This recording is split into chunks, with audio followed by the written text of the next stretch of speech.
This is Leadership Strategies for Women Radio, and I'm your host, Ellie Nieves. I'm the founder and president of Leadership Strategies for Women, where I develop seminars and webinars to help women achieve career success. And I coach women one-on-one who want to achieve more both personally and professionally. To learn more, please visit my website at leadershipstrategiesforwomen.com, or you can follow the Leadership Strategies for Women page on Facebook. Our guest today is Vivienne Jurado, and Vivienne is an award-winning actress known for her role as Dr. Sandra Peterson in the award-winning feature film Dirty Shield, and she recently appeared in the role of a defense attorney in the NBC drama Shades of Blue. Vivienne, welcome to the show. Hi, Ellie. I'm so happy to be on your show. Thank you for inviting me. Well, we're excited to have you on the show. Vivienne, to kick off our program, can you tell us a little bit about yourself? I'm a working actress, producer, and writer. I was born in the Bronx, and I lived in Puerto Rico. I've lived in Spain, where I also worked as a model, and I'm now currently living in New York, and I'm preparing to launch, I just started a production company to create content for women, so I'm really excited. It's called Girl Love Yourself Now. Wonderful. I'm definitely going to ask you about your new initiative a little bit later on in the program, but I want to know more about how you got into acting. What inspired you to get into acting?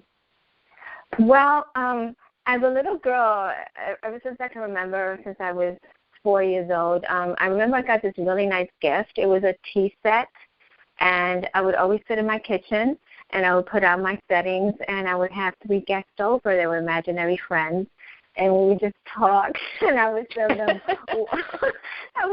water with sugar. We just have this candid conversation. My mother would walk into the kitchen and go, "Girl, you were crazy. What are you doing?" I'm like, I would introduce her to my friends, and she would just walk back out. And so from there, I always enjoyed the performing aspect of life. I've always been a performer. If you would ask my sisters, I was always the comedic one, and always into beauty. So I lived in New York. In New York, we moved to Puerto Rico in the 70s because my father wanted to be nearer to his father. He was aging. And Puerto Rico is an island of beauty. So there were many beauty pageants. I participated in 2, and I won them. And from there, I was able to make friends who were in the theater world, and I started attending theater classes. I did a performance in Puerto Rico. I continued to model, and the teachers told me, well, if you want to take your career to the next level, I suggest you move back to New York. So I did, and fortunately, my parents had moved to New York as well, so I was able to live with them.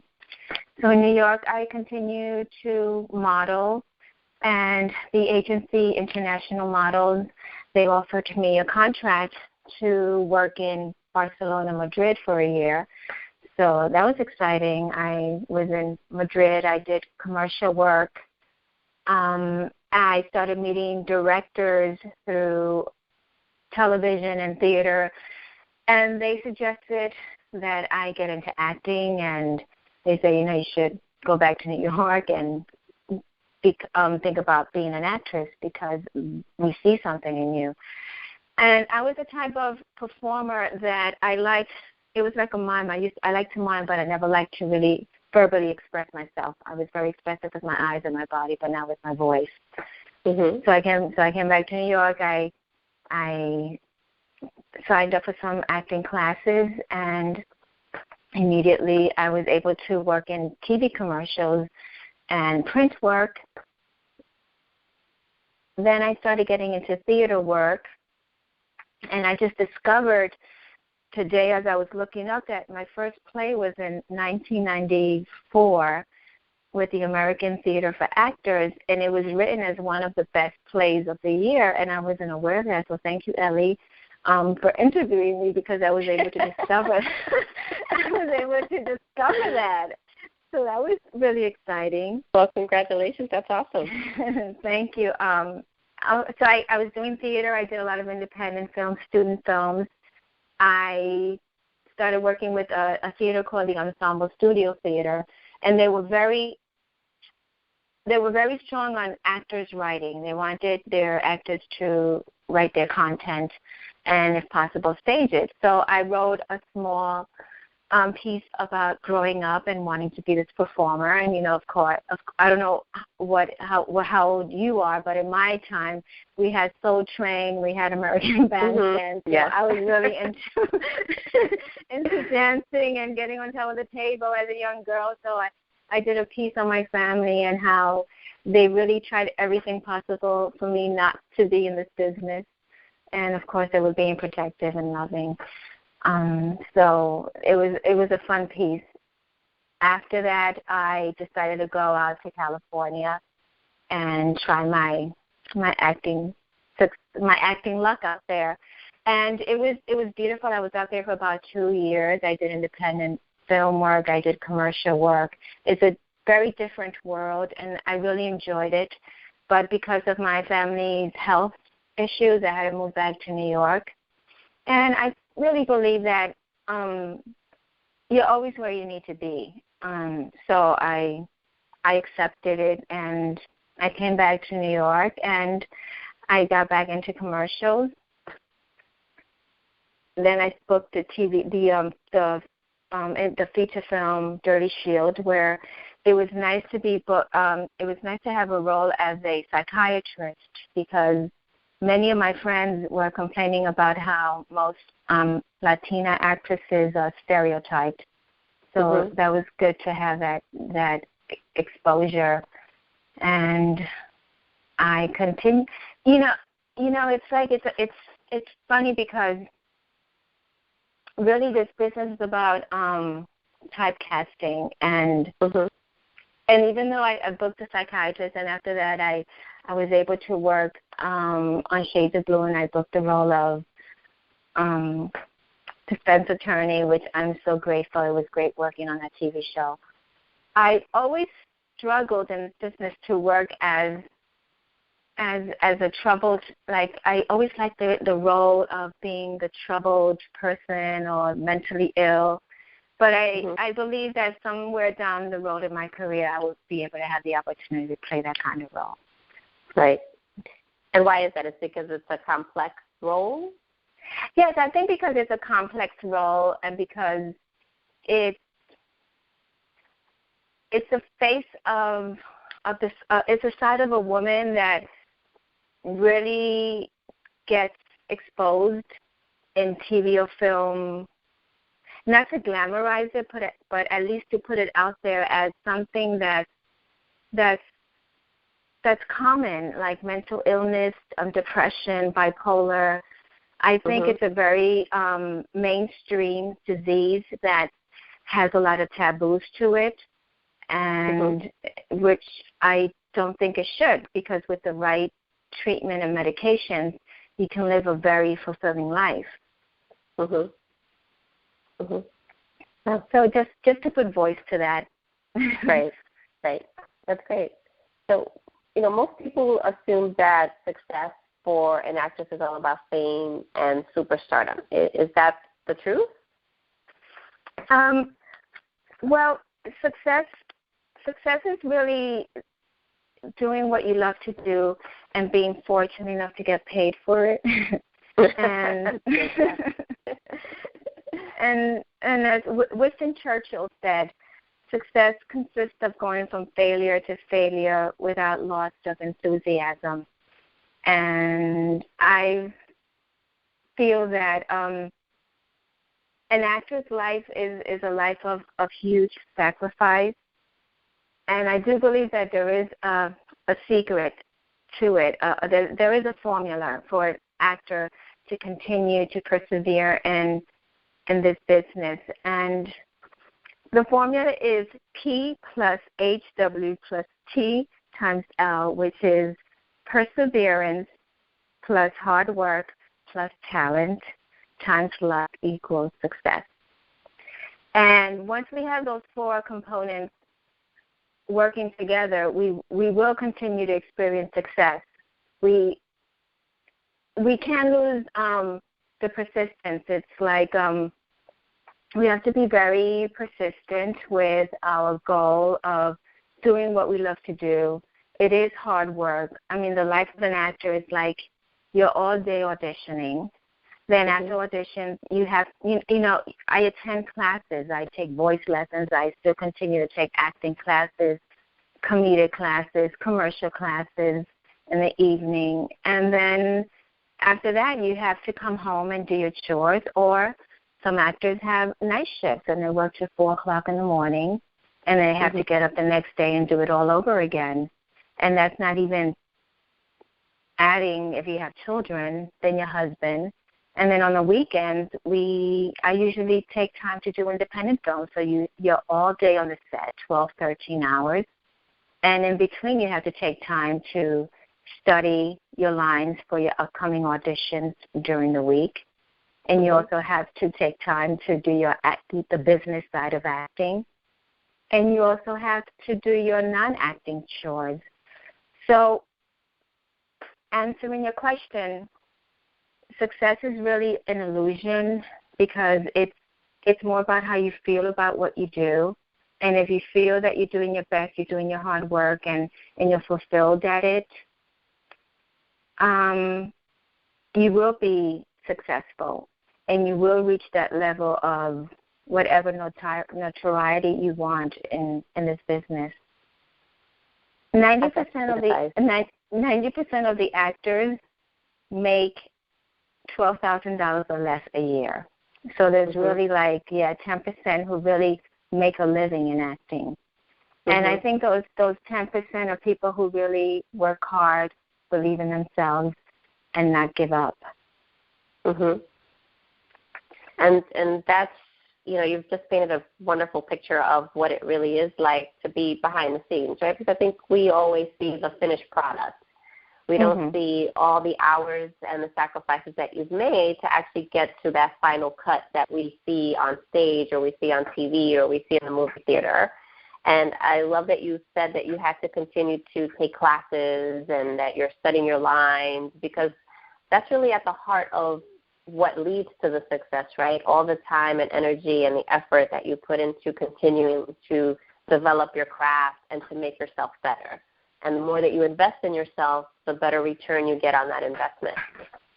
Yes, because then that's when you run into lady luck. You know, you have to have luck in this business, but you can't take advantage of the luck if you're not being persistent, if you're not doing the hard work, and if you don't give up, because once you're doing all those things, once that opportunity comes, then you hit jackpot and you're on your way. And even when you do hit jackpot, you still have to continue with being persistent and improving in your craft, because there are more actors than there are jobs. It's a very competitive business. Right. So how do you stay grounded in the entertainment industry? With my family and friends. These are the people that really ground me, because the truth of the matter is that we're all human beings, and we all express love to each other, and we all have to take care of each other. So when we see those day-to-day activities, it helps. These day-to-day activities, they also add to my world of acting, because that's also where I get my inspiration. Like when I did the role of on Shades of Blue defense attorney, I met a very good friend of mine. She's one of the top criminal defense attorneys in Puerto Rico.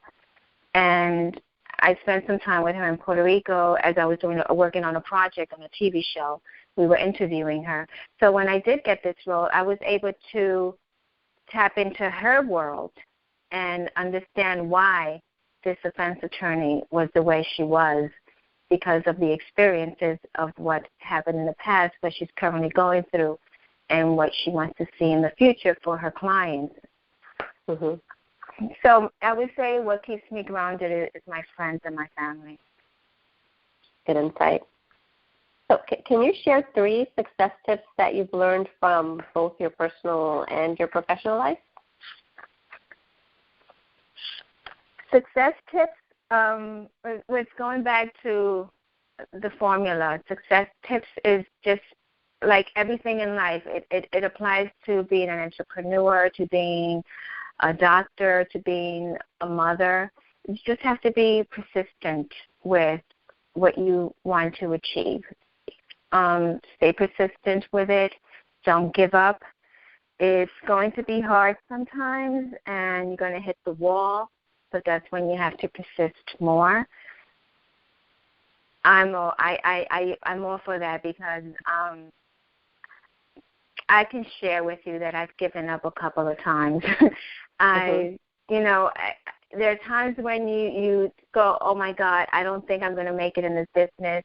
You stop believing in yourself and you go, okay, but let me go get that other job that offers some security and will make my family happy but then, I just go back to this, everything leads me back to my acting. So I strongly believe that persistent is the key to my success of continuing. And the second one would be hard work.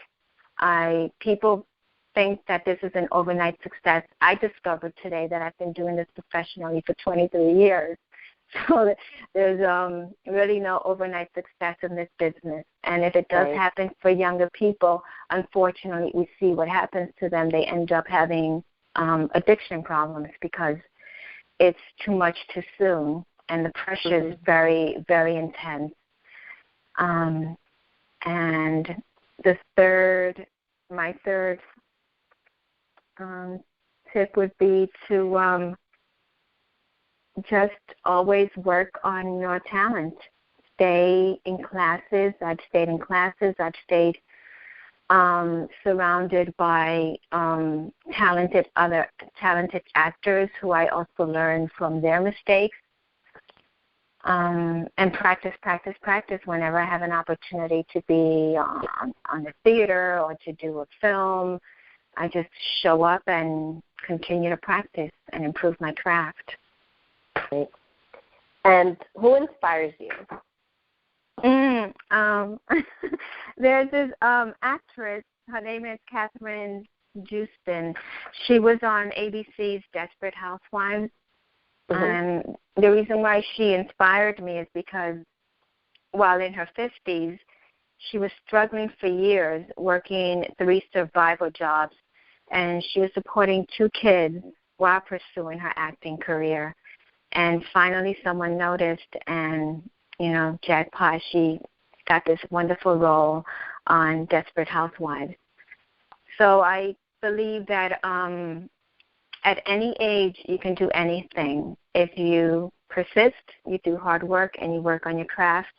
And the second person that inspires me is Rita Moreno, because coming to this country at the time that she came and being able to persist in her dreams, work on her talent, and overcome many obstacles, that's very empowering. Another person who inspires me is Will Smith. I strongly believe that he really handpicks his work to always give a optimistic point of view of a character and of a project, and to inspire people to live happier and better lives. Mm-hmm. That's great. Now, you recently launched a new project called Girl, Love Yourself Now. Can you tell us about the project and what you're hoping to accomplish? Well, Girl, Love Yourself Now came out of an inspiration from selfishness, from my own selfishness, because I've always battled with self-esteem issues of feeling not being good enough. Of course, because I'm in a business where you always comparing yourself to other people, other careers, which is terrible. It's a terrible thing to do because it's all an illusion. It's all an illusion because people are experiencing success on their own level, and you can't compare yourself to that. And so as I was also thinking about my self-esteem issues, my self-worth, I've noticed that as I was speaking with other women, I don't know if they were reflecting back to me what I was thinking about myself, but I was seeing these women also having magnificent jobs and careers, but not being fulfilled in their lives and with their partners, or not being fulfilled with their children, or not appreciating the beauty that they had or the relationship that they had, because for some reason they didn't think they were good enough, or they just weren't worthy of it. So it all comes from self-love. And if you really appreciate who you are and you love yourself and you understand that we are all unique, we're all snowflakes, and we all came here with a gift to offer something beautiful and loving to the world, and we just get distracted by all that happens around the world, the negative things. But as little children, we see that we're born and we're always playful, we're always kind, we're happy, we make friends wherever we go, we share our toys wherever we are.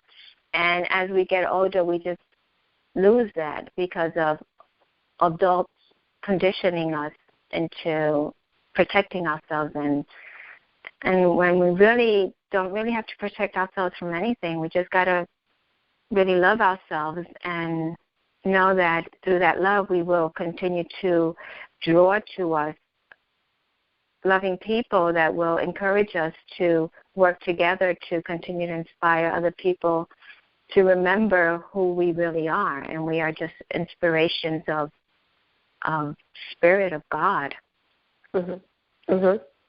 So you're going to have a launch pretty soon. Can you tell us about the event? Yes, I'm so excited. I partnered up with Rebecca Herrero. She's the editor and publisher of Art Bodega magazine, and Eileen Sue, who's a feng shui master. We're going to do a panel event on January 25th. It's going to be at PS 109, and that's 215 West 99th Street at 6:30 p.m., from 6:30 to 8 p.m., and then from 8 to 10 we're having a network reception. And we're having a wonderful panelist. We got Rebecca DeMaine. She's the VP of Screen Actors Guild. We have Barbara Matos. She's head casting of CBS with Diversity. We have Tosca. She's an award-winning filmmaker. And we also have Rebecca will be there talking as well, and Eileen. They'll be offering whatever advice for any woman that wants to start a publishing company or magazine, their own company. So we have a little bit for everybody, and I think it's perfect for the first panel event because it's about owning who we are, loving ourselves, and also taking our lives to the next level of love, of knowing that we deserve the best in life, and to live that life of beauty, of